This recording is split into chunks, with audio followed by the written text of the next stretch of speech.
On paper, The Last Alchemist has a lot going for it.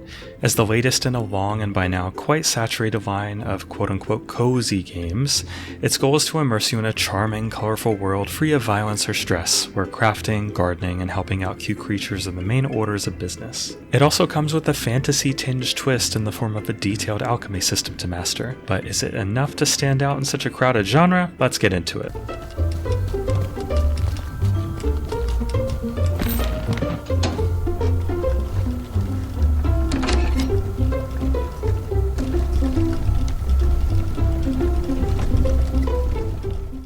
Before we do, don't forget to like and subscribe if you love our indie gaming coverage, and check out our Patreon in the link below if you'd like to help support us. And don't forget to join Gamer Ghoulfriend every Thursday on Twitch as he streams some of the latest and greatest indies. The Last Alchemist puts you in the shoes of none other than the Alchemist, who only goes by Alchemist for some reason. Thankfully, at least his backstory is a bit more robust than that, having come from a village that was nearly wiped out by a plague, with the Alchemist himself having somehow survived it despite losing a leg in the process. As our story begins, the Alchemist returns to the castle where he was once apprenticed to famous alchemist Sendigovius, only to discover he had passed away. Now, with the help of a timid but friendly race of fungi called the Agari, the Alchemist seeks to cure his sickness once and for all before it progresses too far. In order to actually do this, you'll need the Agari to help you craft some tools, as well as construct machines used to extract and fuse essences from resources you find around the castle. This is where the alchemy comes in. While basic resources can be harvested with your handy sickle, many of them will require the spraying of an essence containing certain properties. You might need to extract ingredients from mushroom caps and flax stems to create a weathering agent that breaks down granite, for example, and your handy encyclopedia will gather all the information you discover about each resources and what sort of alchemical properties it has. You'll do this while using the castle as your home base, and one that can be used to house a variety of decorations, storage, alchemy tools, or even a meditation mat to help pass the time. The game works on a day and night cycle, but it only feels there as an excuse to make you rest, as you'll have a dwindling energy meter to keep track of throughout the day. You'll need enough energy to be able to use some of your tools for alchemy purposes, but replenishing it is as easy as getting a little rest on a bench or getting a good night's sleep. Despite having some elements of them, I'd stop short of saying The Last Alchemist has any real-life sim elements, as the mechanics around its daily cycles aren't especially complex or interesting. Although I'm glad there wasn't a rush, I'll be honest and say I had a pretty tough time with the alchemy system here. While the game has numerous tutorials explaining how each machine works, how to research essence combinations, and the basics of creating certain properties, it often throws so many things at you that it's hard to make heads or tails of it all without making some mistakes. That level of trial and error isn't necessarily a problem, as figuring things out along the way could, at least hypothetically, be part of the fun. The problem is that despite a foundation with potential for fun,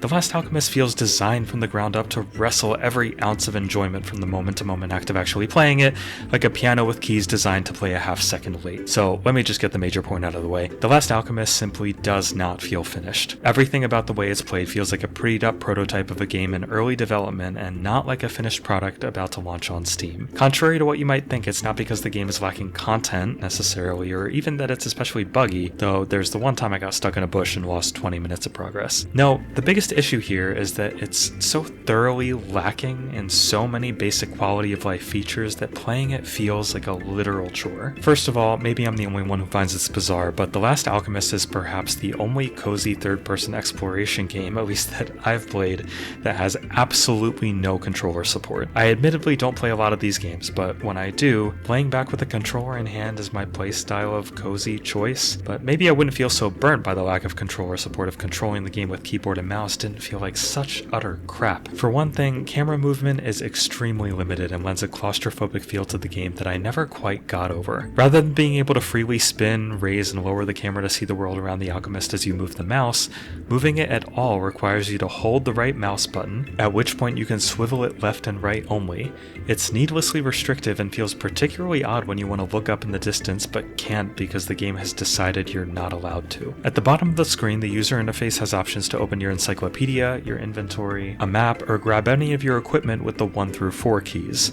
However, actually holding your equipment as you roam the lands outside the castle makes you go incredibly slowly, meaning you want to make sure it's unequipped as you actually explore. So essentially, anytime you want to use your equipment for anything, you run up to the thing you want to use it on, stop, press the key corresponding to the equipment to bring it up, use it, and press the same key to unequip it. What easily could have been a convenient radio menu consistently feels like a multi-step procedure, making the use of equipment never feel natural and resulting in me constantly forgetting to put it away and moving glacially slow in the process. The game's inventory is arguably even worse.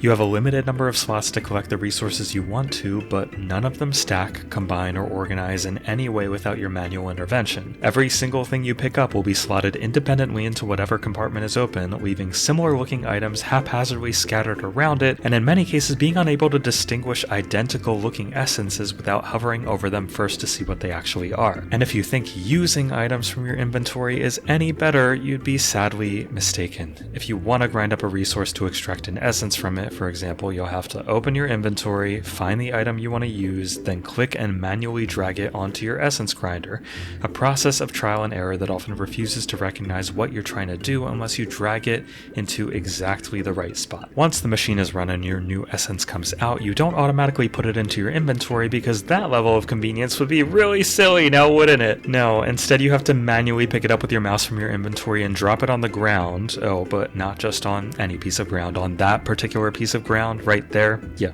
that's the one. And then walk over to collect it. It's a little hard to illustrate just how annoying this is with description alone, so I'd like to describe one objective in the game and how it needs to be fulfilled. At one point, I was tasked with upgrading my telescope to a microscope, and to do so, I needed 2 stone blocks and 2 paper sheets. Each paper sheet required me to go out and collect 3 flax stems, along with using my alchemy skills to create a chemical with the solvent property. Collecting the flax stems was easy enough, but to create the property I needed, I'd have to use essences that have the correct combination of what the game calls families. A family is represented by a number of colored gemstones. In my case, I needed to combine essences using 4 units of the Crimson family and 5 units of the Jade family. Some alchemy also requires you to consider the shape of the property you're aiming for, which is where my irritation hit its peak, but don't worry, I'll get there. Back to my creation of a solvent. Essentially, I needed to collect granite and something called a leather cap and extract their essences to create the solvent I wanted. But wait, Mike, you ask. Didn't you say you needed the weathering property to collect granite in the first place? That's right. So if I didn't have enough granite on hand, which I didn't at the time, not only did I need to create the solvent property, but in order to do so I needed to recreate an essence with the weathering property so I could successfully collect some more granite. So off to collect more completely different resources and come back to extract and combine essences from them and go out to collect granite using my newly crafted essences, and oh my god, it's midnight, my alchemist collapsed of exhaustion and I'm next. This is the core gameplay loop of The Last Alchemist, having each of your tasks be broken into smaller and smaller and smaller tasks that add so many layers of inconvenience and tedium that you end up running around like a headless chicken trying to remember what you were even doing in the first place. And remember that for each of these layers of tasks, you have to go through the game's abysmal drag and drop requirements because the designers didn't think it necessary to just pick things up and put them down without making a whole song and dance of it. I would describe the rest of what I had to do for this microscope upgrade, but I think you get the point. The Last Alchemist controls and gameplay loop work in tandem to create an infuriating experience where seemingly basic tasks can take most of an in-game day. Now imagine that you go through this whole process of extracting essences from resources using the right shapes and family requirements to get exactly what you need, and then the process of actually fusing them together results in the machine stupidly stapling together a piece of crap you didn't intend to make even though you used all the right ingredients. Surprise! You should have first manually researched that combination of essences first, because doing so will give you a formula to hand the fusion machine so that it actually does the thing you want it to do rather than laughing at your misery for the fun of it. I have no idea why this feature allowing you to waste your hard work because the machine says no is even in the game, but to say it doesn't fit my idea of a relaxing alchemy simulator would be to put it rather mildly. One of the worst parts about playing The Last Alchemist though is seeing that it actually has some potential. There's charm in its vibrantly colorful world, its cute agari mushroom characters, and its generally chill vibe. In fact, the overall presentation here is fairly decent, if a bit on the generic side. The land around the castle blossoms with forests and waterfalls and green meadows galore, even if they feel quite empty aside from the neatly placed resources begging to be collected. The music is nothing special, but it's got a wholesome charm to it that's inoffensive and relaxing. There's no voice acting here, just a collection of grunts and mumbles, but character designs are pretty good and have have a cartoonish whimsy to them, not unlike a Disney cartoon. Technical performance is a different story though.